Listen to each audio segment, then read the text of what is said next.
Nous accueillons donc Sixte qui a eu le plaisir ce matin de nous présenter la résistance dans le village de Port. Et il va au cours de son intervention, et donc vous participerez à la discussion avec vos questions et nous ferons un dialogue autour de ce qu'a été la résistance et particulièrement autour de Port et dans les villages de Haute-Corse et plus large si nécessaire. Voilà. Bien sûr. Alors, moi j'ai intitulé cette conférence, vous le savez maintenant par le petit opuscule, La résistance, une page glorieuse de l'histoire de la Corse. Vous pourrez vous servir après avec les documents qui sont posés là-dessus.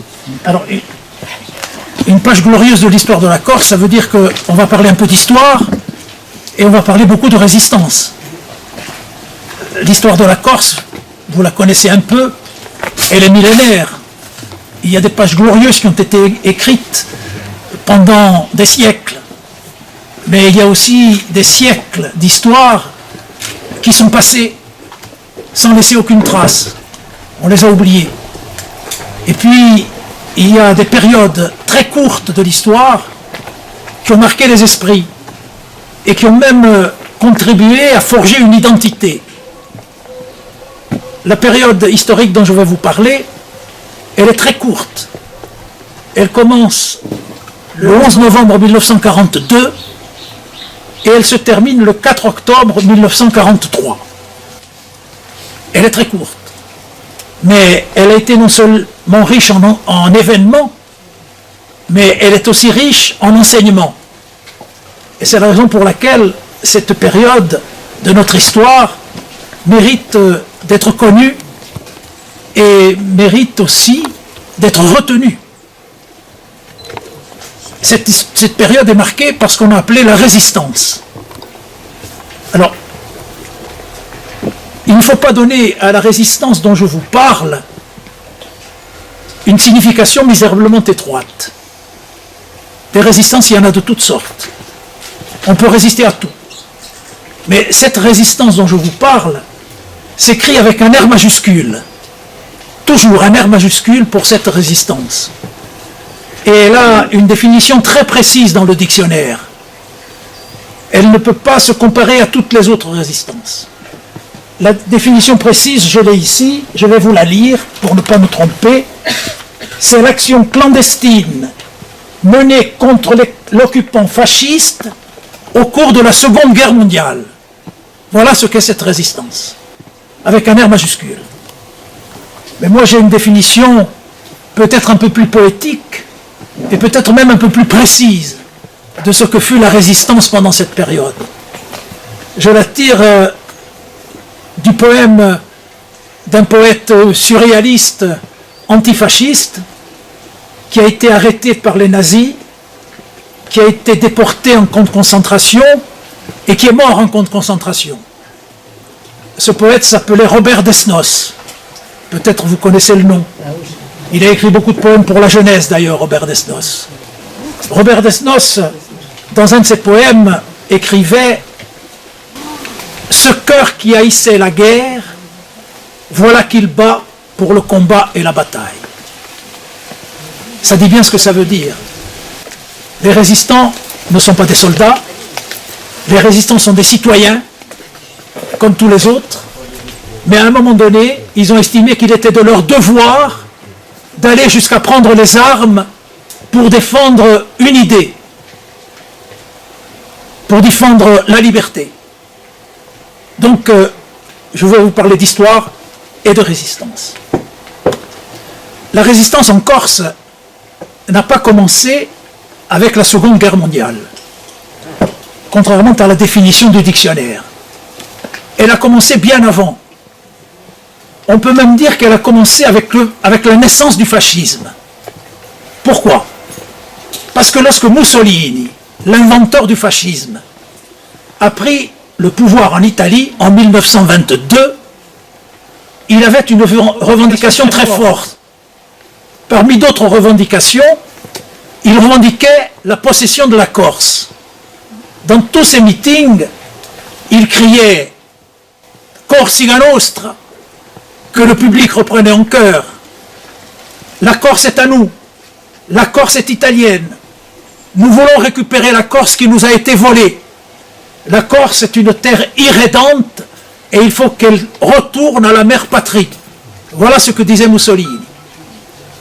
Et effectivement, pour mettre en œuvre, ou en tout cas pour faire aboutir ses revendications, il avait créé une administration qui était vouée à essayer d'amadouer les Corses et à essayer de leur faire comprendre qu'effectivement la Corse est italienne. Cette administration avait été confiée à son gendre, le comte Ciano, qu'il a d'ailleurs fait exécuter quelques années après parce qu'il n'était plus d'accord. Le comte Ciano donc avait mis en place toute une série de services à destination des Corses pour essayer de convaincre les Corses qu'ils étaient italiens. Voi siete italiani, il mettait voi siete italiani e dovete restare italiani. C'est-à-dire vous êtes des Italiens et vous devez rester des Italiens. Voilà la propagande que Mussolini avait commencé à diffuser à partir de 1922. Alors les Corses, ils ont une expérience un peu douloureuse de la domination italienne, notamment à l'époque de Gênes.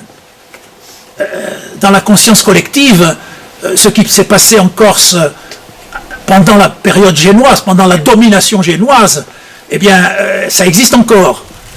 Et les Corses ne veulent pas être italiens. Et Mussolini le sait que les Corses ne veulent pas être italiens. Il le sait. Il sait que les Corses sont réticents. Alors il fait tout pour les amadouer. Il donne des bourses aux Corses qui veulent aller étudier en Italie. Il finance abondamment la presse qui est d'accord avec l'irrédentisme, notamment ce fameux journal Amouvre, autour duquel sont réunis tous les intellectuels irrédentistes.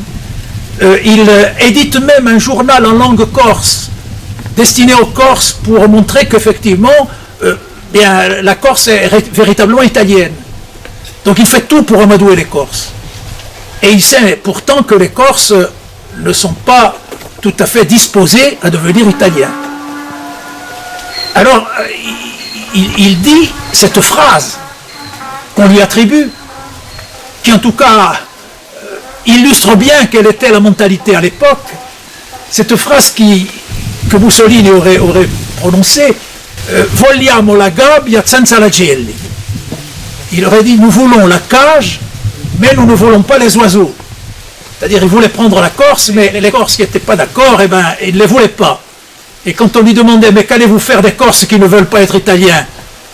Et il répondait, les Corses qui ne veulent pas accepter d'être italiens, ils feront leurs valises et ils iront apporter la civilisation dans les contrées lointaines d'Afrique de l'Est que nous avons conquises, l'Éthiopie, l'Érythrée, ils iront là-bas. Voilà. Et on se débarrassera de ces Corses qui ne veulent pas être italiens. Voilà quelle était la revendication de Mussolini à partir du moment où il a pris le pouvoir en 1922. Et bien évidemment, les Corses, qui savaient ces revendications, ils les connaissaient non seulement par les cris de Mussolini, qui étaient prononcés dans chaque discours, mais ils le savaient aussi parce que de nombreux Italiens antifascistes avaient fui l'Italie de Mussolini et ils étaient venus se réfugier en Corse. Et donc les Corses avaient l'écho de ce qui se passait là-bas. Ils savaient ce qui se passait là-bas. Et donc les Corses étaient bien informés des prétentions de Mussolini. Et les Corses n'étaient pas d'accord. Bien sûr, ils n'étaient pas d'accord. Mais néanmoins, les menaces de Mussolini étaient verbales. Il n'y avait pas vraiment de danger immédiat. Alors les Corses étaient plus ou moins motivés. Ça se traduisait par des articles dans les journaux.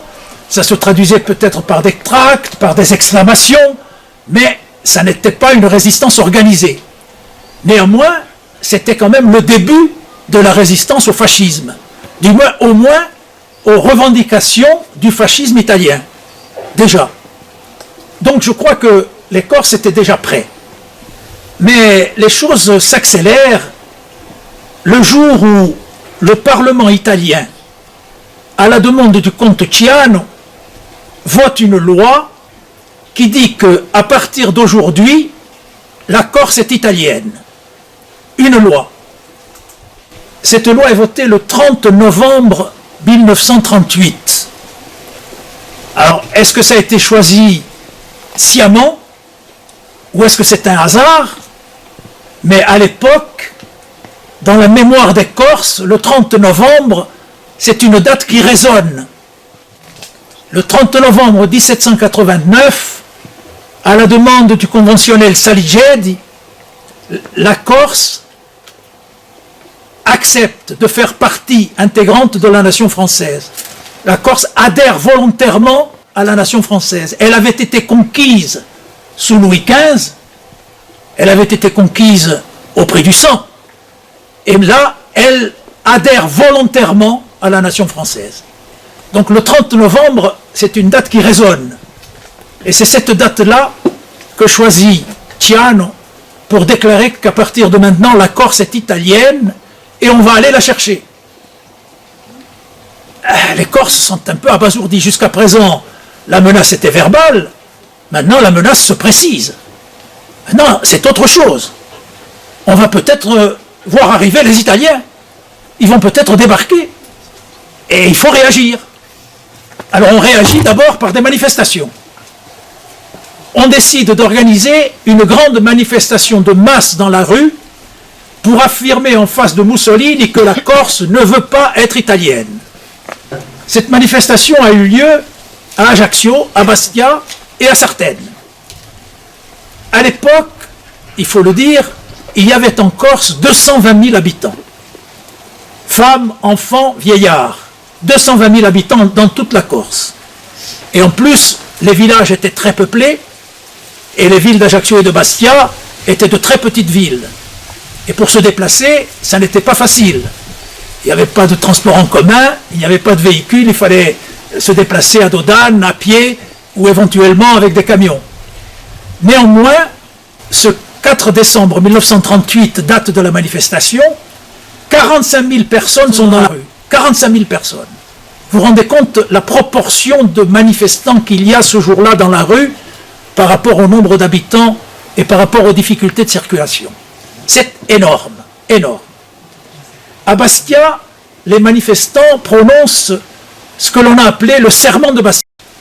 Alors, le serment de Bastia, vous le connaissez peut-être, mais il faut le lire, il faut le dire, pour voir vraiment l'affirmation de ces gens qui se manifestent sur la place Saint-Nicolas. Alors, le serment de Bastia, je vais le lire pour ne pas me tromper. Face au monde, de toute notre âme, sur nos gloires, sur nos tombes, sur nos berceaux, nous jurons de vivre et de mourir français. Voilà, on affirme qu'on ne veut pas être italien. On veut être français. On veut rester français. Manifestation monstre. Mais ça ne suffit pas. Ça ne suffit pas parce que le gouvernement, devant l'émotion qui existe en Corse, décide quand même de venir rassurer les Corses. Et le gouvernement, le président du conseil de l'époque, Daladier, le fameux Daladier, celui qui a signé les accords de Munich, celui qui est au début de la capitulation, on peut le dire. Daladier vient en Corse en janvier 1939 et il fait une tournée dans toute la Corse et il rassure les Corses. Il leur dit, vous inquiétez pas, le gouvernement français ne vous laissera jamais tomber. La guerre éclate, vous en connaissez les conséquences. La guerre éclate en 1939, septembre 1939. Les combats ont lieu à partir de mai 1940. En un mois et demi, l'armée française est défaite. Il n'y a plus d'armée française. Le pouvoir est donné au maréchal Pétain, qui est le vainqueur de Verdun, qui bénéficie d'une estime générale, et ce maréchal Pétain signe un armistice, il capitule, et non seulement il capitule, mais il met en place une politique de collaboration avec les nazis. Il instaure un régime qui s'inspire du régime des vainqueurs. La Corse, elle est dans la zone sud, la zone qu'on dit libre, qui n'est vraiment pas libre, mais elle est peut-être un peu plus libre que le nord, qui est lui administré par l'armée allemande, par la Wehrmacht. Et la Corse se trouve dans cette zone, administrée par Vichy. Les menaces existent toujours. La preuve que les menaces existent toujours et que la conscience de la menace existe toujours, c'est que j'ai ici un tract daté de 1940 qui dit ceci: tous unis face à l'envahisseur, notre devise sera celle de San Piero Gorsu, morta inimighi. Donc déjà en 1940, compte tenu des revendications de Mussolini, on avait peur que la Corse soit envahie. Mais elle ne l'est pas en vertu des conditions de l'armistice. Donc la Corse résiste comme elle peut. La résistance est balbutiante. Les réactions sont plutôt individuelles. Par exemple, tout de suite après la signature de l'armistice, à Ajaccio, certains membres du comité bonapartiste défilent sur le cours Napoléon en criant à bas Mussolini. Le responsable est arrêté, il est condamné à 20 jours de prison par le tribunal correctionnel. Eugène Macchini, ça vous dit peut-être quelque chose, Eugène Macchini, il a été le premier maire d'Ajaccio après la libération. Après la libération, il a été élu maire d'Ajaccio. Et puis le responsable militaire de la délégation militaire d'Ajaccio, quand il voit arriver la commission d'armistice en 1940, donc, il reproche aux Italiens d'avoir donné un coup de poignard dans le dos aux Français. Car après que les Français aient capitulé, les Italiens ont déclaré la guerre à la France, alors que la France était désarmée. Et on considérait que c'était un coup de poignard dans le dos.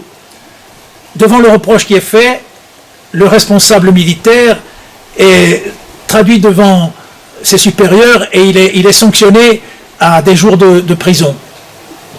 Donc, il y a des tracts aussi, il y a des tracts, des inscriptions, des graffitis.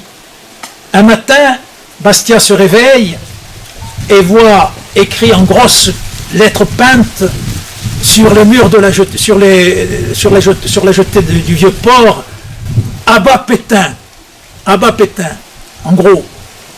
Bastia est en émoi, qui a pu faire ça, qui a pu écrire, la police se met en mouvement pour savoir qui a pu écrire cette chose-là, Abat Pétain. Je crois qu'il y avait même Pétain égale Bazaine, référence à la guerre de 70, Bazaine qui avait trahi. Bon, voilà. Voilà, la résistance, elle est balbutiante. Elle n'est pas organisée comme elle l'a été par la suite. On agit avec des tracts, il y a des tracts qui circulent, on jette des tracts et puis on discute et on échange des idées.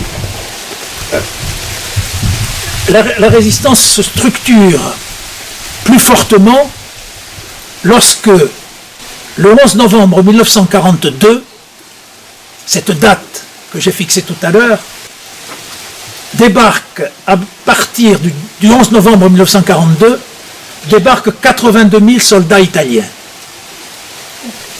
En effet, les Alliés ont débarqué en Afrique du Nord, les Allemands ont été obligés de fuir l'Afrique du Nord, et pour leur sécurité, les Allemands estiment qu'il faut maintenant occuper la France entière, en infraction aux conditions de l'armistice, puisque les conditions de l'armistice disaient que la France devait être coupée en deux, le nord administré par l'armée allemande et le sud par le gouvernement de Vichy. En infraction à ces conditions, Hitler décide d'envahir la France entière. La Corse n'est pas envahie par les Allemands. Et vous comprenez pourquoi. Hitler réclame la possession de la Corse, Hitler dit que la Corse est italienne, et par voie de conséquence, ce ne sont pas les Allemands qui vont venir occuper la Corse, mais ce sont les Italiens. Ils sont les mieux placés, ils sont à côté, et comme ils veulent annexer la Corse, c'est le meilleur moyen de leur fournir l'occasion. Et donc à partir du 11 novembre 1942, débarquent en Corse 82 000 soldats italiens. Il y en a partout, il y en a partout. Dans tous les villages un peu importants, il y a une caserne d'Italiens. Le PC se trouve à Corté. Ils arrivent en vainqueurs. Ils imposent leurs lois, tout de suite. Sur les murs, ils écrivent cette formule. Con Mussolini vinceremo. Avec Mussolini, nous vaincrons. Et dans la nuit, des résistants marquent au-dessous Videremo. Nous verrons. Nous verrons. Tout est dit. Tout est dit. Oui, nous verrons. Et là, cet événement est l'événement marquant de la résistance corse.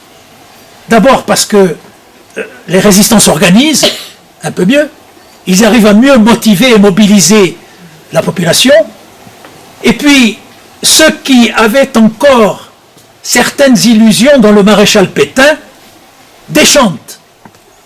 Et ils déchantent pourquoi? Parce que, au lieu de protester, au lieu de venir au secours des Corses, le gouvernement de Vichy demande aux Corses d'accepter, de ne pas faire d'incident. Il y a même un communiqué qui est transmis par le fameux préfet Bellet, qui dit ceci, communiqué, ce qui transmet les vœux du maréchal. Un avis à la population est diffusé dans toute la Corse.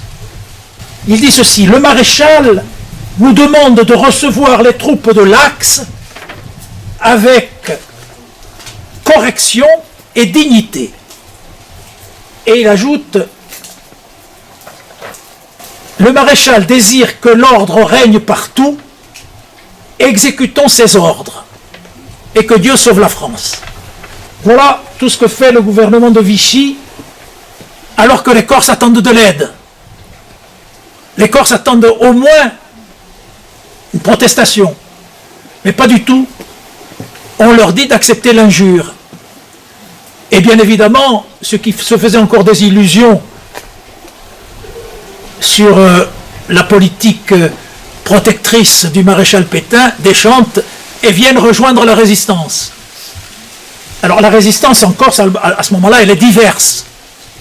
Il y a plusieurs mouvements de résistance, comme sur le continent. Il y a des gaullistes, il y a des communistes, il y a combat, il y a libération, il y a des radicaux, les Giacobbi qui est un des rares, enfin je crois que c'est même le seul député corse à avoir refusé les pleins pouvoirs à Pétain. Donc ce sont des résistants qui résistent. Il a refusé les pleins pouvoirs à Pétain, donc il n'est pas pour Pétain, c'est évident. Bon, donc, mais il y a plusieurs mouvements de résistance. Chacun agit dans son coin. Le mouvement le plus décidé, le mieux organisé, celui qui est dans la clandestinité depuis très longtemps, depuis la déclaration de guerre, c'est le Front National. Alors, le Front National, il faut tout dire, pour la libération et l'indépendance de la France. C'est ça le Front National. Front National pour la libération et l'indépendance de la France. Ce sont les communistes qui ont créé ce front. Ils l'ont créé dans la clandestinité. Depuis que leur parti a été dissous, ils militent dans la clandestinité. Depuis septembre 1939, donc ils se sont habitués à la clandestinité. Ils sont organisés pour la clandestinité. Et donc ils ont déjà maintenant une expérience importante et ils ont déjà des adhérents nombreux. Et puis il y a des hommes très décidés. Des hommes très décidés, capables de toutes les audaces. Il y a le mouvement gaulliste. Effectivement, le général de Gaulle qui se trouve à Londres, où il a lancé le célèbre appel que vous connaissez tous, l'appel aux Français, l'appel du 18 juin. La France a perdu une bataille, mais la France n'a pas perdu la guerre. Donc on continue.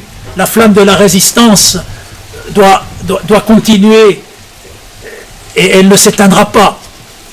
C'est ce que dit De Gaulle. Donc il y a un réseau gaulliste. De Gaulle envoie en Corse un Corse qui a rejoint Londres et qui s'appelle Fred Scamaroni.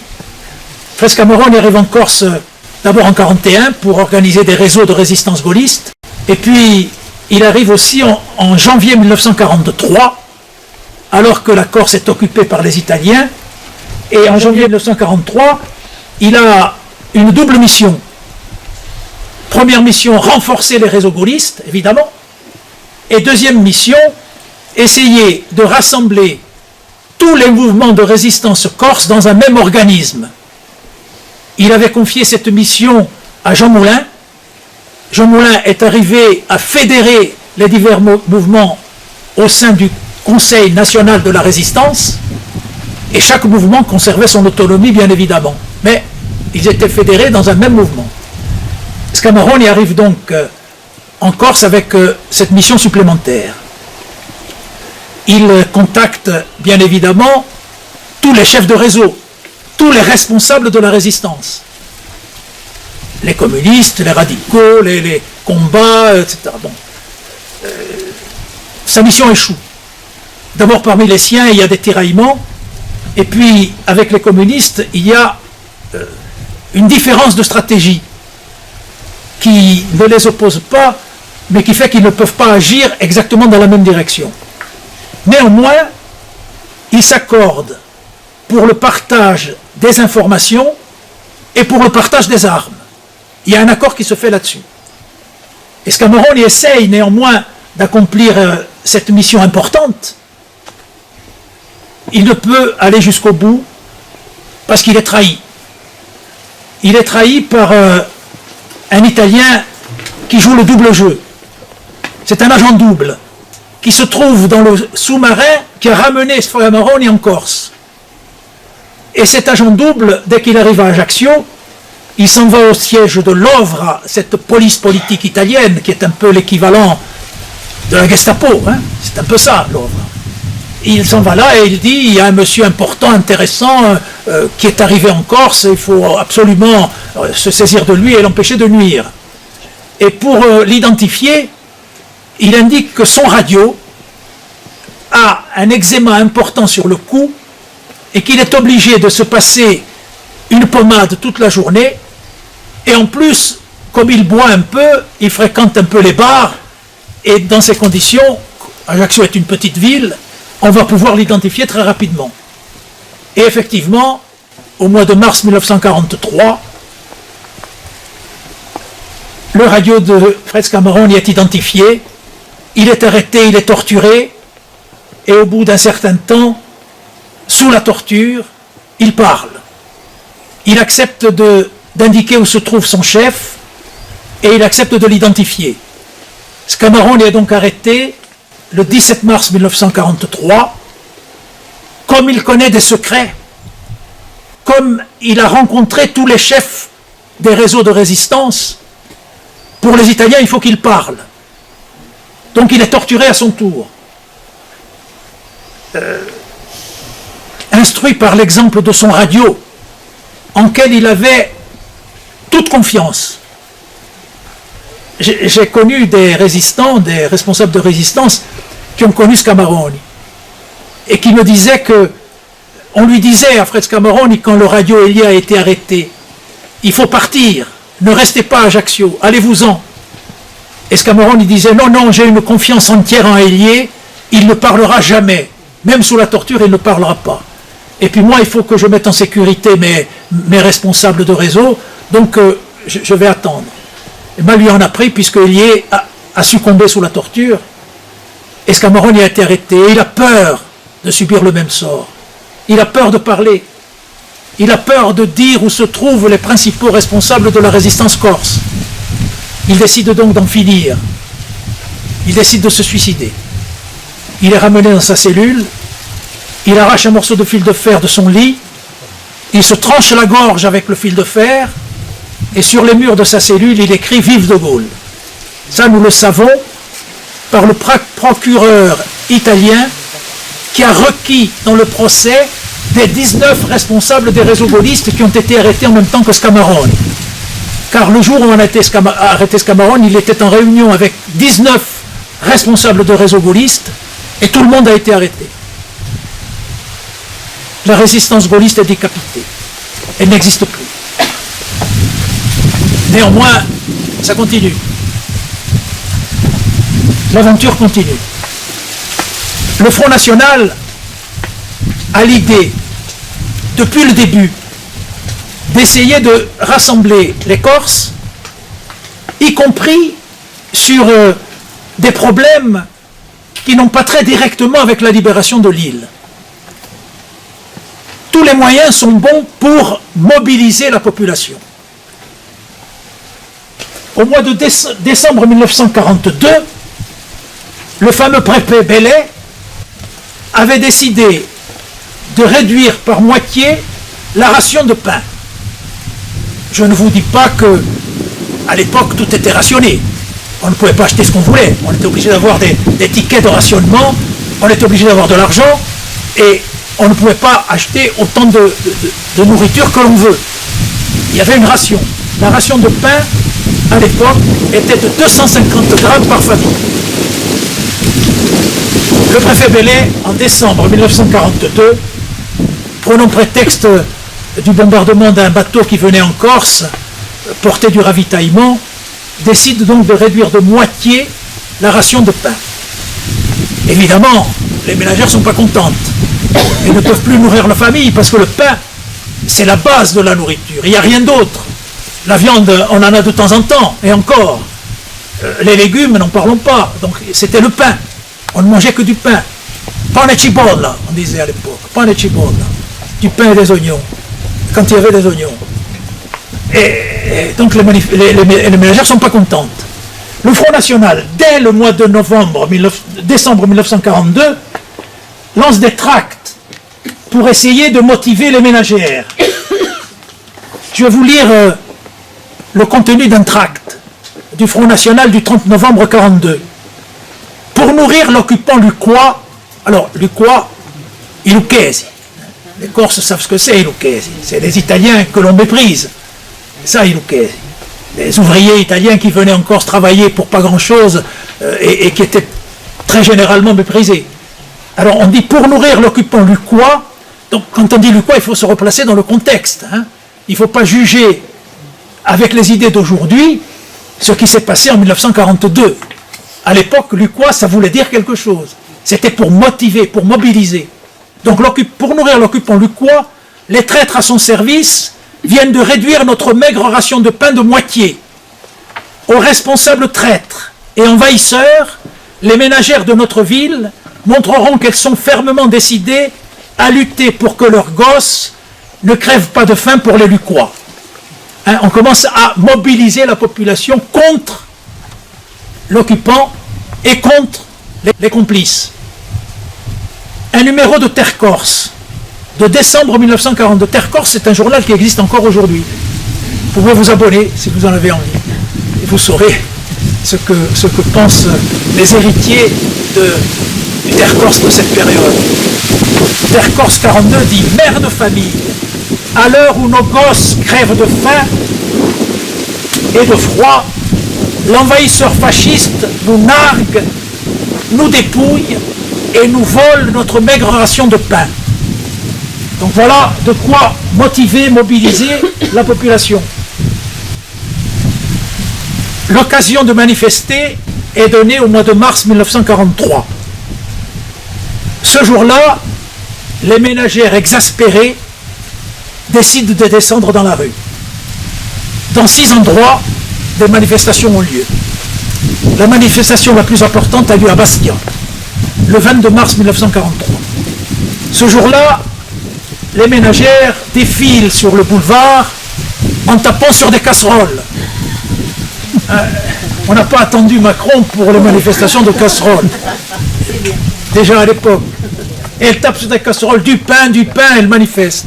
Ce sont des ménagères, la police n'intervient pas, les soldats italiens regardent avec surprise cette manifestation. Le lendemain, elles décident de continuer. Mais le lendemain, à cette manifestation des ménagères, viennent s'adjoindre les élèves internes du lycée de Bastia. Les élèves internes sont organisés dans ce qu'on a appelé la jeunesse patriotique, sous l'égide de quelqu'un qui va jouer un rôle éminent pour la libération de la Corse, Léo Migueli. Enfin, vous connaissez son nom, tout le monde connaît son nom.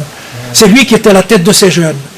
Il les a organisés. Et le lendemain, donc, les jeunes désirent venir à appuyer la manifestation des ménagères. Et de cette manifestation pour le pain, ils en font une manifestation pour le pain et pour la liberté.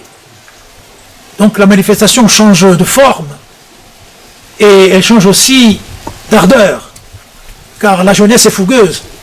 Les jeunes internes enfermés, dès qu'ils trouvent la liberté, ils ont envie de se battre. Et il y a des bagarres sur le boulevard. On arrête des jeunes lycéens, on les met en prison. On ne va pas s'arrêter là. Le 24, on décide de poursuivre les manifestations et aux ménagères et aux lycéens viennent se joindre les dockers, les postiers, dirigés par un certain Jean Méria, et puis des commerçants, des fonctionnaires, tout ce qui en a assez de subir les restrictions à cause de la présence de 82 000 Italiens en Corse qui prennent tout. On manifeste sur le boulevard, il paraît, d'après un rapport de la milice qui a été saisi le 4 octobre 1943, rapport de la milice au préfet de la Corse, il paraît qu'il y avait 10 000 personnes sur le boulevard Paoli. Bastia est à feu et à sang. On se bat partout. Le préfet a tellement peur des débordements qu'il décide d'abord de rétablir la ration de pain et ensuite de libérer un certain nombre de meneurs. Tout de suite, les autres étant libérés peu après. Et le Front National qui a organisé ces manifestations en déduit que quand même, si on arrive à rassembler l'ensemble de la population, on peut quand même obtenir satisfaction. C'est un des éléments de réflexion, vraisemblablement, qui a permis de mettre en place cette stratégie. Oui, on peut gagner. Scamaroni donc disparaît en mars 1943. Le général Giraud, qui dirige la résistance nationale avec le général de Gaulle, envoie en Corse un capitaine de gendarmerie qui a exactement la même mission que Scamaroni, c'est-à-dire unir tous les mouvements de résistance dans un même organisme. Il arrive en Corse en avril 1943, il contacte les principaux responsables de la résistance corse, et puis, après un examen rapide de la situation, il conclut que si on veut vraiment avoir un seul organisme de résistance, il n'y a qu'une seule solution. C'est que tout le monde adhère au Front National. Parce que c'est l'organisation la plus décidée, la plus nombreuse, là où il y a des hommes capables de prévoir des événements, d'anticiper sur les événements, alors que la résistance gaulliste n'existe plus, et que les autres mouvements de résistance ne sont pas très structurés, pas très importants. Et grâce à l'obstination de Colonna d'Istria, petit à petit, tous les mouvements de résistance adhèrent au Front National. Le processus est terminé vers le mois de fin juin 1943, le processus est terminé. Ce qui veut dire que fin juin 1943, à l'inverse de ce qui se passe ailleurs, en Corse, il n'y a plus qu'une organisation de résistance, une seule, le Front National, qui rassemble tout le monde, toutes opinions confondues, tous ceux qui sont pour chasser l'ennemi, tous ceux qui sont pour destituer Vichy, se retrouvent tous au Front National. Alors ce Front National qui à l'origine était dirigé uniquement par les communistes, à la direction il y avait 5 communistes, eh bien il faut faire la place à d'autres tendances. Ce qui fait que la direction est composée maintenant de 3 communistes, Arthur Giovoni, François Vittori, que vous connaissez bien, Maurice Choury, pour les communistes, Henri Maillot, un industriel ajaccien, cousin du général de Gaulle, représente la tendance gaulliste, et Colonna d'Istria représente la tendance girodiste. Donc voilà, le Front National est prêt. Le Front National est prêt au combat, est prêt à mener son action avec efficacité, en juin 1943. Mais la répression continue, évidemment. Les Italiens ne se laissent pas impressionner.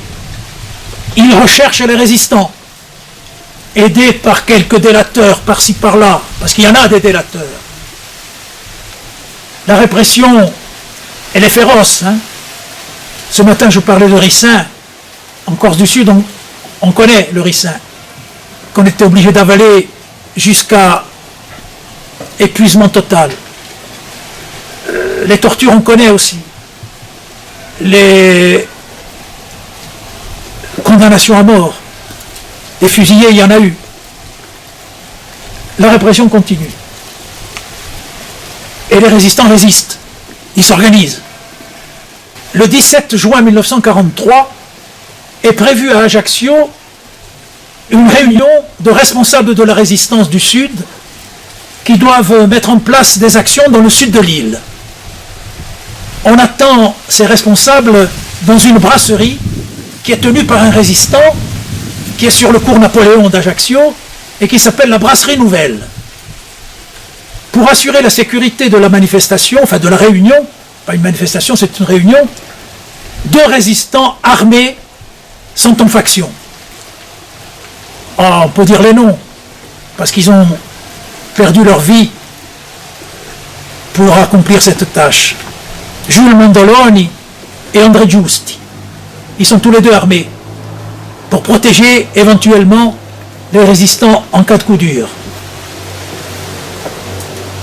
Un certain nombre de responsables arrivent, pénètrent dans le bar. On attend un des grands responsables de la résistance, un des martyrs de notre histoire, Jean Nigoli. Il est attendu, mais il est en retard. Et heureusement pour lui qu'il est en retard. Parce qu'à un moment donné, arrive une escouade de chemises noires qui ont été informés par un délateur de la tenue de cette réunion. On leur a dit aux chemises noires, il y a une réunion de responsables.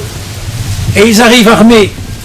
Et ils veulent entrer dans le bar, dans la brasserie, pour arrêter ceux qui y sont déjà. Les 2 résistants en faction sortent leurs armes et la fusillade éclate. Les 2 résistants sont tués. L'un est tué sur le champ, l'autre va mourir à l'hôpital quelque temps après. Et dans la fusillade, 5 chemises noires sont tuées. 5 chemises noires. Ceux qui sont dans le bar ont le temps de s'échapper, mais les chemises noires réagissent comme réagissent tous les fascistes en pareille occasion. Ils ne recherchent pas seulement les responsables, ils en prennent à la population. Ils font des rafles dans tout le sud. 350 otages sont arrêtés dans les jours qui ont suivi. On arrête les gens dans la rue, on les arrête, on les enferme. 350. Sur ces 350, 35 sont plus suspects que les autres. Et ces 35, on décide de les déporter à l'île d'Elbe, où les Italiens déportent les Corses un peu suspects. On les déporte à l'île d'Elbe, et donc ils sont là-bas enfermés. Et là, j'anticipe un peu, mais je reviendrai en arrière tout à l'heure. J'anticipe un peu parce que j'ai quelque chose de très important à vous dire. À un moment donné, l'Italie commence à faiblir. Nous le verrons tout à l'heure. On pense que l'Italie va se retirer. Et donc les Allemands craignent effectivement de se retrouver seuls. Donc ils transfèrent ces prisonniers qui se trouvent à l'île d'Elbe dans un camp de concentration en Allemagne. Ces gens qui ont été arrêtés en Corse se retrouvent dans un camp de concentration en Autriche. L'Autriche fait partie du Grand Reich. L'Autriche a été annexée par Hitler. Et donc l'Autriche fait partie de l'Allemagne. Parmi ces 35 Corses transférés dans un camp de concentration en Allemagne, il y a un jeune Corse, un élève instituteur, un résistant, originaire de ce village Petretovikiza, qui était un des 3 villages décorés de la Croix de guerre. Il s'appelle Charles Bonafedi, élève instituteur. Charles Bonafedi arrive à s'évader. Mais il se trouve loin de la Corse, évidemment. Et que faire quand on se trouve si loin? eh bien, il ne trouve rien de mieux que de s'engager dans les troupes du maréchal Tito, l'armée slave qui se bat les armes à la main contre les nazis. Donc il s'engage dans cette troupe pour partir au combat. Et avant de partir au combat, il adresse une lettre à ses parents. Une lettre qui a été reçue par ses parents. On l'a retrouvée, on l'a cette lettre. Je crois que tous les Corses devraient connaître presque par cœur la teneur de cette lettre, tellement elle exprime ce qu'un jeune Corse qui n'a pas 20 ans pense et agit pour ce qu'il croit être la justice et la dignité. Alors, voilà ce que dit ce Charles Bonafé. Je vous écris à tout hasard, car je ne sais si ma lettre vous parviendra. Mais vous saurez qu'avant de partir, j'ai pensé à vous. Demain, à 1h de l'après-midi, je pars, une ressource s'offre à moi, nous pouvons combattre aux côtés des Français, je vais rejoindre les patriotes slaves. Si vous restez longtemps sans nouvelles de moi, ne désespérez pas, car s'il m'arrivait malheur, vous seriez prévenus. Mais si cela arrivait, ne me pleurez pas, je serai mort en tâchant de faire mon devoir. Il n'a pas 20 ans. J'ai vu, papa, les sacrifices que tu as consentis pour m'envoyer à l'école. Si je vais combattre, c'est pour que d'autres papas n'aient pas besoin de se saigner pour élever leurs enfants. C'est pour que tout le monde travaille dans un monde en paix et de prospérité. Si je tombe, d'autres resteront qui finiront notre œuvre. Ça fait réfléchir. Ça fait vraiment réfléchir. Et puis il s'adresse à sa maman. Maman, ne te fais pas de mauvais sang. Ton fils, vois-tu, va lutter pour que les autres mamans qui viendront n'aient plus peur pour leurs gosses. Sois courageuse comme j'essaie de l'être en ce moment. Je ne veux pas pleurer. Non, c'est mon devoir que je vais faire. En dehors du style, je crois qu'il faudrait lire cette lettre à tous les enfants de nos écoles pour qu'ils sachent ce que était capable de faire un jeune Corse à cette époque tragique. Il meurt là-bas, au combat. Il est enterré là-bas. Et ici, le combat continue.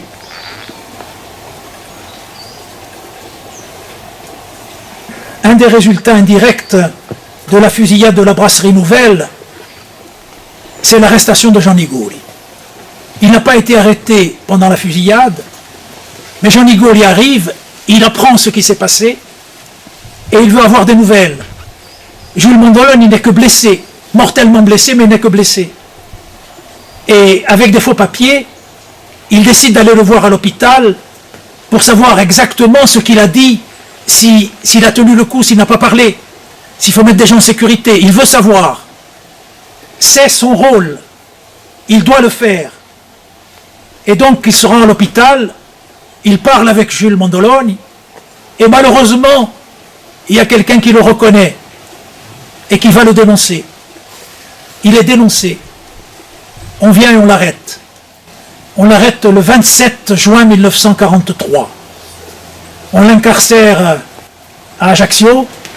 Il est interrogé. Vous imaginez comment? Mais les Italiens s'aperçoivent que Nigoli est d'une autre trempe. Ils s'aperçoivent que Nigoli ne parlera jamais.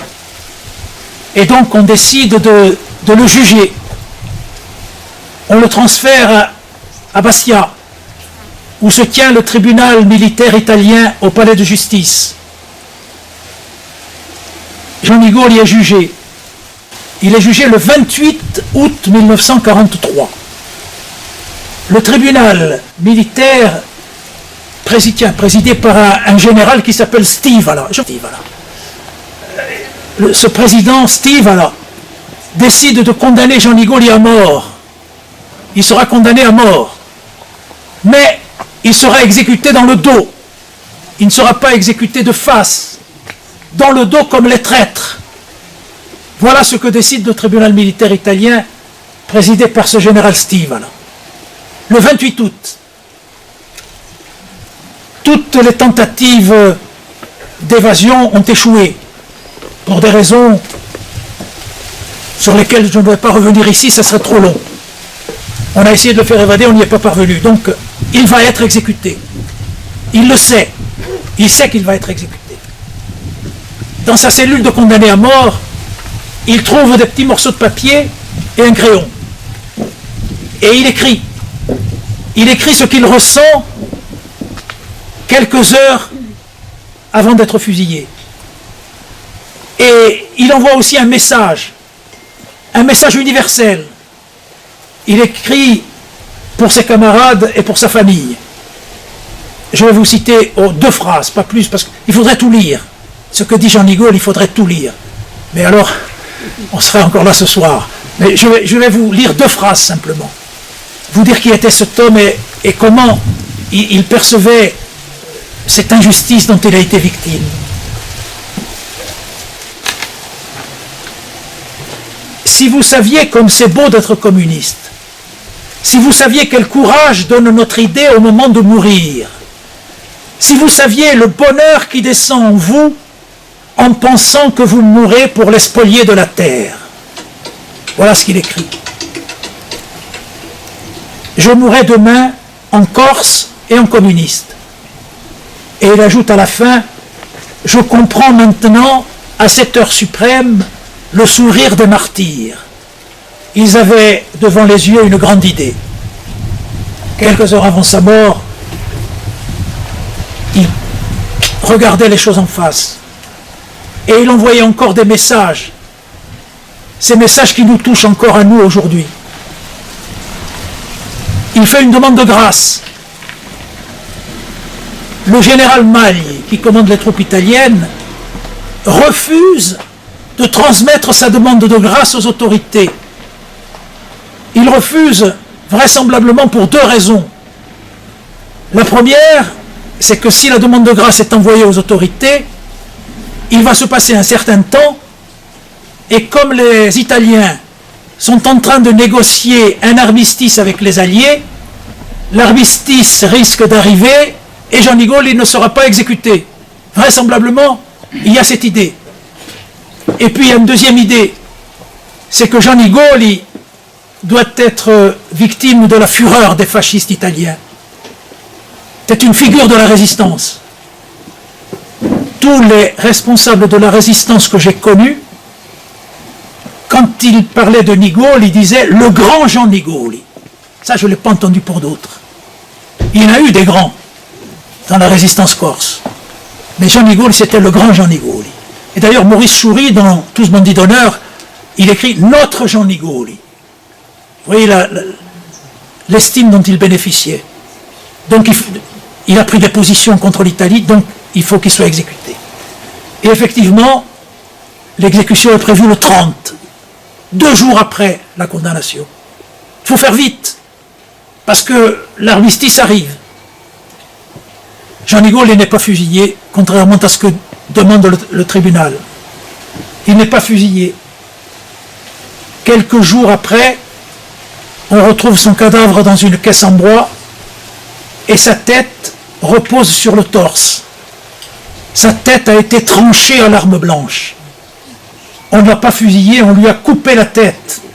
Le peloton d'exécution lui a coupé la tête. Vraisemblablement, il a refusé d'être fusillé dans le dos, et par voie de conséquence, la hargne du peloton d'exécution s'est exercée de cette manière. Jean Nigaule disparaît, une perte énorme, énorme pour la résistance corse. Mais ça continue. Ça continue parce qu'on sait que les Italiens vont capituler un jour ou l'autre. Et là pourra être mise en œuvre la stratégie que le Front National a adoptée et qui a été élaborée ici dans ce village. Dans ce village, au mois de mai 1943, 25 responsables communistes sont réunis dans une maison qui se trouve à côté, chez François Vittori, et à l'issue des discussions, ils mettent au point une stratégie pour obtenir une libération rapide de la Corse. Cette stratégie se concrétise dans un tract qui est diffusé dans toute la Corse et qui est très bien accueilli partout. Ce tract s'intitule appelle au peuple corse. Mais 1943 appelle au peuple corse, ce n'est pas vraiment évident. On appelle le peuple corse à quoi? À s'unir. Uni et décidé, le peuple corse peut tout. C'est la conclusion du tract. Et la philosophie de ce tract, elle est très claire. La libération de la Corse doit être l'affaire du peuple corse lui-même. C'est le peuple corse qui doit se libérer. Pourquoi? Parce qu'il y avait une autre stratégie qui était développée par les responsables nationaux de la résistance. De Gaulle et Giraud. De Gaulle et Giraud prenaient l'attentisme. De Gaulle et Giraud disaient que les Alliés ayant débarqué en Afrique du Nord, ils débarqueront bientôt en France, sur le continent et en Corse, et par voie de conséquence, il était urgent d'attendre et il était urgent de se préparer. Et pour eux, la résistance devait préparer le débarquement et aider les Alliés à prendre possession de la Corse. Voilà, c'était la stratégie développée par De Gaulle et Giraud. Et les communistes disaient non, il ne faut pas attendre. D'abord parce que ce débarquement n'aurait peut-être jamais lieu. En effet, le général Eisenhower, qui commandait les troupes alliées, le commandant en chef des troupes alliées, disait que les îles ne l'intéressaient pas. Ce qui les intéressait, lui, c'était de marcher sur l'Italie, de briser le front d'Italie et de tracer tout droit sur l'Allemagne et sur Berlin. Parce que de l'autre côté, les soviétiques arrivaient et ils risquaient d'arriver à Berlin avant lui. Donc la stratégie, c'était de foncer sur l'Allemagne et pas de venir libérer ni la Corse ni la Sardaigne. Enfin, la Sardaigne, le problème ne se posait plus puisque les Italiens avaient changé de camp. Ni la Corse, ni le continent français. Et donc, les communistes proposent cette stratégie au Front National. Le Front National accepte cette stratégie. Oui, c'est la stratégie qu'il faut mettre en œuvre. Colonna-Distri est réticent. C'est l'envoyé de Giraud, qui lui n'est pas pour qu'on adopte cette stratégie. D'ailleurs, il le fait savoir. Il le fait savoir. Quand Giraud est informé par Colonna-Distria de la stratégie du Front National, Giraud envoie un message à Colonna-Distria qui dit textuellement ceci: prière dire aux patriotes corses que je compte sur leur obéissance pour ne pas déclencher opération prématurée. Attendez, attendez, les Alliés vont arriver et vont vous libérer. Colonna-Distria transmet ce message aux responsables du Front National. Le Front National refuse. Nous déclencherons l'insurrection populaire le moment venu. Quand le moment favorable arrivera, quelles que soient les circonstances, nous déclencherons l'insurrection populaire. Nous demanderons au peuple de venir nous aider pour renverser, d'abord chasser l'envahisseur et renverser le gouvernement complice de l'envahisseur. Voilà la stratégie.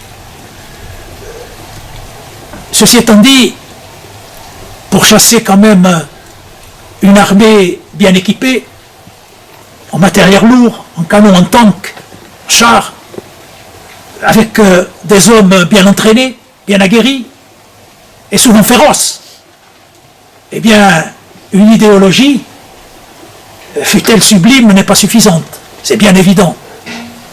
Il faut des armes, il faut des soldats. Il faut aller chercher des soldats. Les armes arrivent en Corse, par la voie des airs et par la mer. Terrain de parachutage, un peu partout dans toute la Corse, il y en a 65. Des caisses pleines d'armes et de munitions arrivent, on va les chercher la nuit venue, en essayant de ne pas trop se faire repérer par les Italiens qui guettent partout. Et puis les armes arrivent par la mer, surtout le sous-marin Casabianca. La principale opération de débarquement des armes a lieu sur une plage du côté du désert des Agriates, loin du bruit, loin des regards indiscrets. Là, 35 tonnes d'armes sont débarquées du sous-marin Casabianca en 2 voyages. pendant 1 mois et demi, 200 hommes, la nuit venue, descendent jusqu'à la plage, qui se trouve à 12 km de la route, et remontent les armes avec des mulets, en faisant le moins de bruit possible. 200 hommes sont mobilisés. Ces armes sont entreposées dans une petite maison au bord de la route, et les maquis viennent récupérer leur lot pour pouvoir le transférer et le distribuer. Le 19 août 1943, on attend un dernier chargement. On attend un dernier camion de résistants. Ils vont arriver. Il y a 2 résistants qui sont en faction pour permettre ce transfert d'armes. Galetti et Dominique Vincetti. C'est là tous les deux. Au lieu de voir arriver le camion de résistants, ils voient arriver une armada de chemises noires qui entoure la maison. Ils ont été dénoncés par 2 personnes de Balagne, dont le professeur Luciani prétend connaître les noms, mais qu'il ne veut pas donner. En tout cas, ils sont dénoncés. Parce que les Italiens pensent qu'il se passe quelque chose. Mobiliser 200 hommes pendant 1 mois et demi, ça fait un peu de bruit quand même. Et donc les Italiens patrouillent. Et on dénonce, ils arrivent, ils veulent récupérer les armes, la fusillade éclate, Vincetti est blessé mortellement, il protège la fuite de son camarade, qui peut ainsi rejoindre la résistance. Mais Dominique Vincetti meurt là-bas, à Casta, tué par les fascistes italiens. Il y a une stèle là-bas, vous savez, je ne sais pas si vous l'avez vue. J'ai fait dresser cette stèle. Et avec 2 autres membres de la NACRE, 2, on était 3, on a fait tout le tour, on a transporté les pierres, on a gâché le ciment. Et maintenant il y a cette stèle qui est là, et qui témoigne de ce qu'a été la vie et le courage de Dominique Vincetti. Et puis conséquence de cette fusillade, les Italiens exercent de représailles dans tout le village de Casta. Ils brûlent des maisons, ils torturent des gens, ils frappent des femmes, parce qu'ils veulent savoir où se trouvent les armes. Ils n'en ont pas trouvé beaucoup, mais ils savent là qu'il y a eu de nombreuses armes qui ont été débarquées, 35 tonnes. Où sont les armes? Il faut les trouver. Donc ils exercent des représailles partout. Il y a une conséquence indirecte et dramatique. Je ne vais pas la passer sous silence parce que nous avons un peu de temps. Certaines armes ont été cachées dans une grotte à Calamigorno. Et tout ça, je le tiens du responsable de cette grotte qui s'appelait Piero Orsoni. C'est un ami qui a été le président fondateur de la NACRE. Piero Orsoni me raconte. On avait caché les armes à Calamigorno et j'avais nommé comme responsable un jeune de Rapale qui s'appelle Robert Lapina. Il était responsable du dépôt en attendant de le distribuer aux divers maquis. Et Robert Lapine, en manipulant une caisse d'armes, s'était blessé. Il avait été rapatrié au village et il avait été soigné par un médecin, le docteur de Murato, qui était dans la résistance. Docteur Ristorcelli, je peux même vous donner son nom. C'est un résistant. Mais comme il manquait au village et qu'on avait peur que les Italiens s'en aperçoivent, il retourne au village. Et là, il est dénoncé par un ouvrier agricole italien, qui était en Corse depuis des années, mais qui était d'origine italienne. Et cet ouvrier agricole italien le dénonce aux chemises noires. Il va le voir, il dit, celui-là, il est blessé, vous cherchez des armes, il a certainement à voir avec les armes. Donc les Italiens arrêtent Robert Lapine et ils le torturent. Ils le torturent parce qu'ils veulent savoir où se trouvent les armes, ils veulent les saisir, ces armes. Robert Lapine ne parle pas. Et il est torturé atrocement. À Murato, il est torturé. Dans le groupe scolaire que les Italiens ont occupé. Murato, c'est mon village. J'ai des témoignages de femmes voisines du groupe scolaire qui me disaient qu'ils entendaient Robert Lapine à crier sous la torture, que c'était insupportable, tellement il était torturé. Robert Lapine ne parle pas. On le redescend à Rapale, son village natal. Et les séances de torture continuent. Devant sa famille, tu vas parler devant les siens. Il ne parle pas. Mais comme il sent que sa fin approche, il s'enfuit. Il saute par la fenêtre et il s'enfuit. Et il ne peut pas aller très loin parce qu'il est rattrapé sur la place de l'église. Et là, les Italiens l'achèvent à coups de mitraillette. C'est le 26 août. Chaleur torride. Et les Italiens interdisent à la famille de venir récupérer le corps. Et le corps reste là toute la journée sous le soleil, jusqu'au soir. Et la famille ne peut récupérer le corps que le soir venu. Les résistants de Rapallo, et là j'ai des témoignages directs aussi, des gens que je connais, ont décidé de venger Robert Lapine. Et il faut le venger. Il faut abattre le traître qui l'a vendu. Le 9 septembre, au moment où l'armistice italien est connu, les résistants essayent de retrouver le traître. Ils sont devancés par l'oncle de Lapine. Le traître, le 9 septembre, il sait qu'il a toujours collaboré avec les Italiens, mais il sait qu'on lui en veut. Il veut s'enfuir. L'oncle de Robert Lapine va le chercher à Bastia, il le ramène à Rapallo, et il l'achève, il l'abat, il l'exécute à l'endroit où Lapine est mort. C'était un des rares actes de vengeance qui ont eu lieu en Corse à la Libération. Un des rares actes. Mais qui peut dire qu'il n'aurait pas fait pareil en pareille circonstance? Qui peut le dire? Donc, Lapine est exécuté le 26 août. Les résistants continuent. Ils croient que le moment est arrivé de libérer la Corse parce que Mussolini a été destitué par le Grand Conseil fasciste italien le 27 juillet et il a été mis en prison. Donc on pense que la politique italienne va changer. Mais elle ne change pas. En juillet et août, les exécutions continuent. Des résistants condamnés à mort sont fusillés, dont Jean Nigoli dont je vous ai parlé. Mais on sent que la fin est proche. Les résistants sont prêts. Partout, dans toute la Corse, la stratégie est connue. Chacun sait ce qu'il doit faire le moment venu. Chacun connaît son devoir. Chacun connaît le rôle qu'il doit accomplir. Et effectivement, lorsque l'annonce de l'armistice italien est faite par la radio d'Alger, le 8 au soir, sans attendre des ordres de quiconque, la Corse est en émoi et les combats commencent. Combat sur le port de Bastia, parce que les Allemands tiennent le port de Bastia. On se bat sur le port de Bastia, contre les Allemands. Quelques Italiens mettent en application les conventions de l'armistice et viennent rejoindre les résistants. Et les Italiens sont partagés. Et ils ont été les alliés d'Hitler en vertu du pacte d'acier.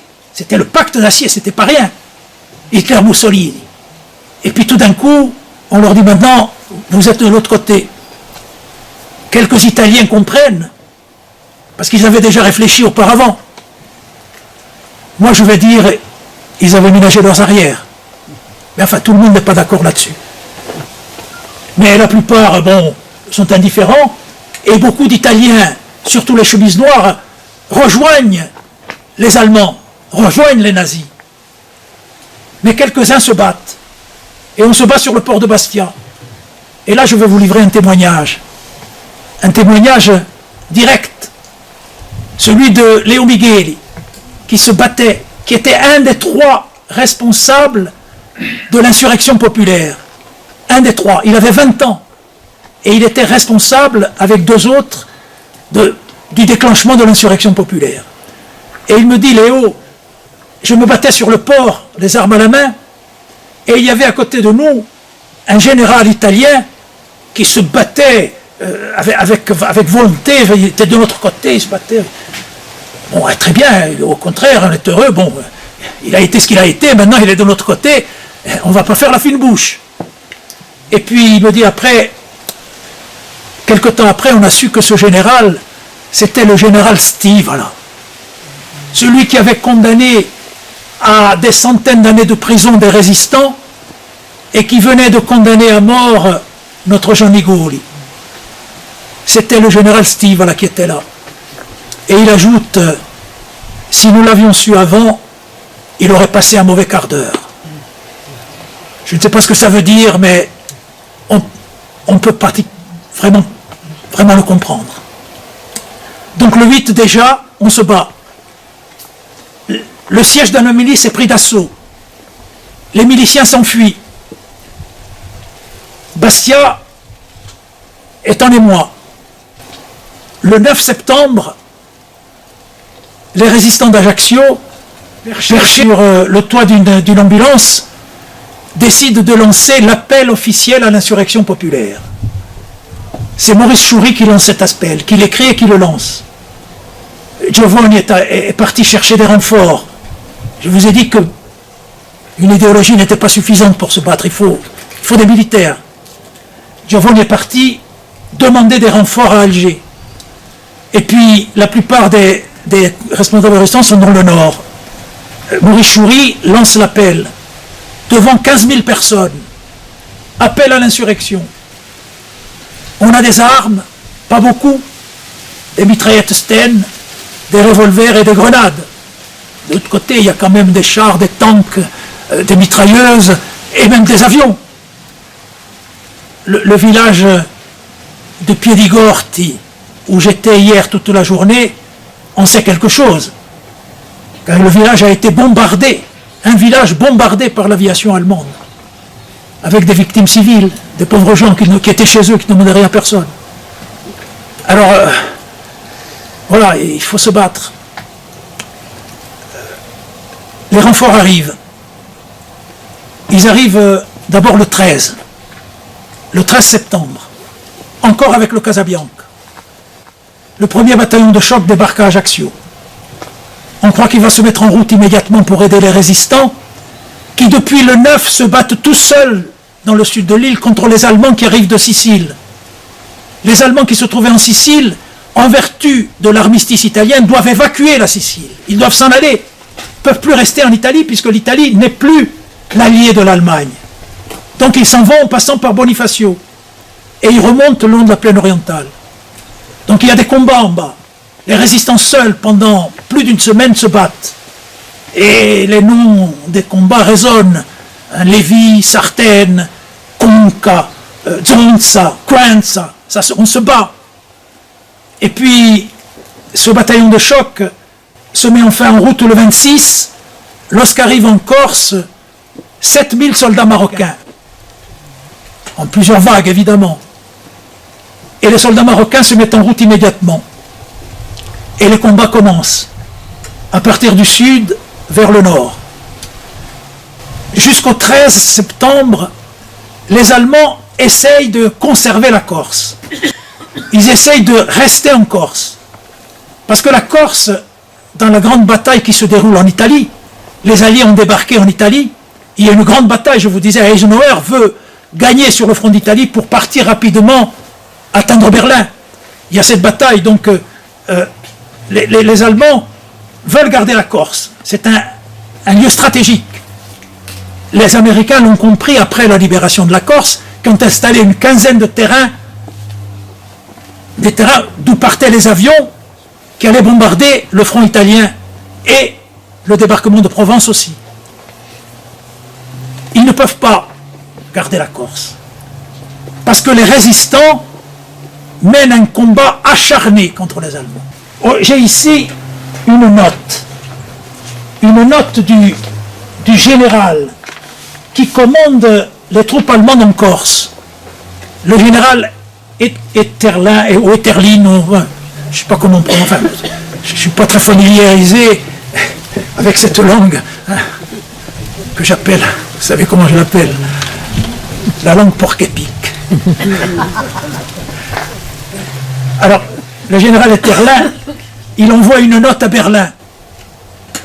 Il décrit le fanatisme des forces de résistance corse qui font preuve d'un très net mordant. Voilà comment sont décrits les résistants corses par le général qui commande les troupes italiennes ici.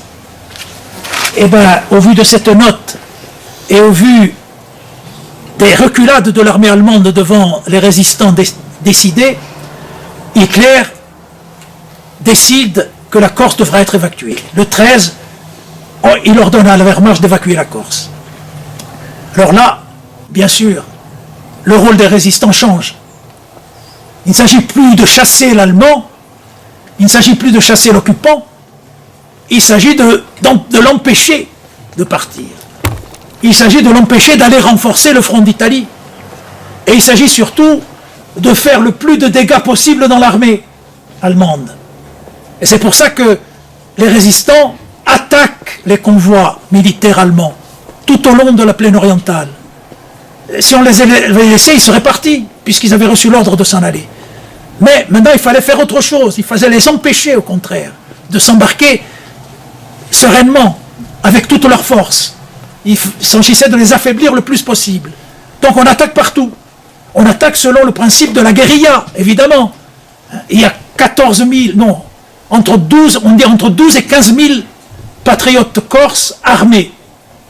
Mitraillette ou un pistolet ou une grenade. Et puis de l'autre côté, des chars, des tanks, etc. Alors c'est la guérilla. Alors la guérilla, elle est bien pratique. Parce que c'est une armée vite rassemblée, vite dispersée. On attaque, on s'en va. On fait des dégâts et on s'en va. Mais il n'y a pas de suivi, évidemment. Il n'y a pas de suivi. On ne va pas jusqu'au bout. On ne peut pas aller jusqu'au bout parce qu'on est inférieur en nombre et en armement. Et pour battre une armée, il faut une force régulière. Et c'est pour cela que Giovanni est parti à Alger demander des renforts. Et cette armée, ce sont bataillons de choc et Marocains. Et les Marocains pourchassent les Allemands. La première grande bataille a lieu au col de Saint-Oustay, le 30 septembre 1943. Le col est pris. Et puis, les Allemands tiennent le col de Teguim, qui domine la ville de Bastia. Et qui tient Teguim, mais bien sûr, qui tient le col, tient Bastia. Donc il faut prendre le col. Les Goumiers, après une bataille acharnée, prennent le col le 3 octobre. Donc la route est ouverte pour aller jusqu'à Bastia. Les Allemands s'enfuient en faisant des dégâts dans leur retraite. Ils tuent des gens, ils brûlent des maisons en redescendant sur Bastia. Et puis à la fin de compte, tout le monde s'embarque sous le feu des avions allemands, des avions américains qui bombardent la ville au-delà du nécessaire. Bastia est dévastée. Bastia, ville martyre sans bourreau. Il n'y a pas de bourreau, mais Bastia est dévastée. Mais Bastia est libre. Bastia est libre le 4 octobre. Premier département français libéré. On l'entend quelquefois, premier département métropolitain libéré. C'est grave. Je crois que ceux qui le disent n'ont pas conscience de ce que ça veut dire. Parce que ça voudrait dire que l'Algérie était libérée avant la Corse. Vous savez, l'Algérie, c'était 3 départements français. Enfin, 3 départements bizarres. 9/10 de la population n'étaient pas des citoyens. Il n'y avait qu'1 dixième de la population qui était citoyen français. Alors, département bizarre quand même. Mais enfin, c'était département français. Mais l'Algérie n'avait pas été libérée.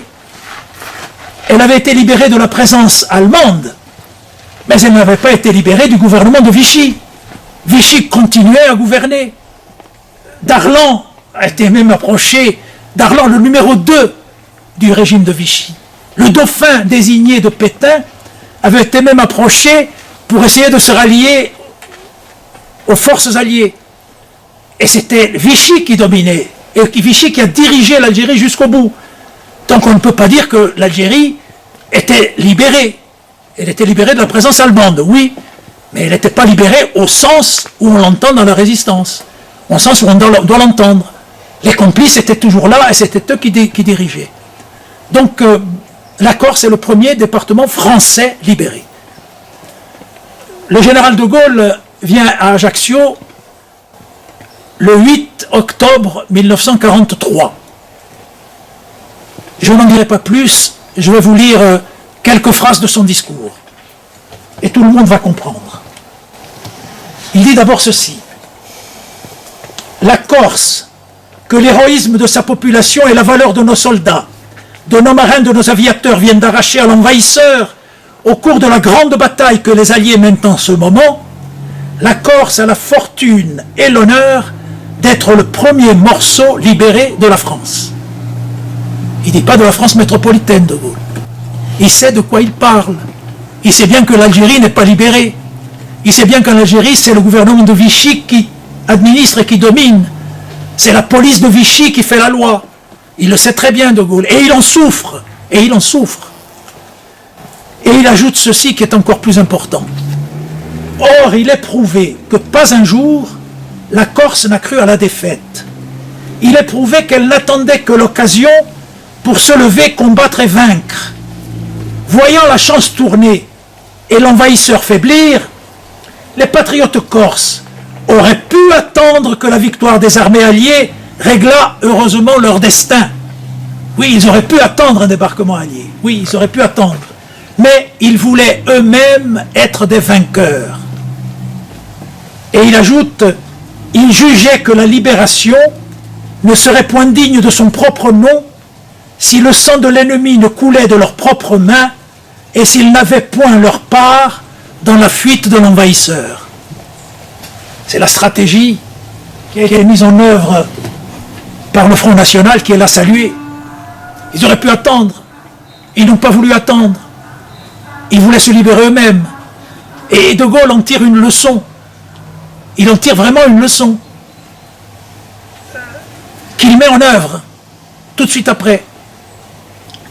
Et il y a une autre leçon qui est tirée, elle, par les maquis du continent. Car ce qui s'est passé en Corse, ça donne de l'espoir et du courage aux maquis du continent.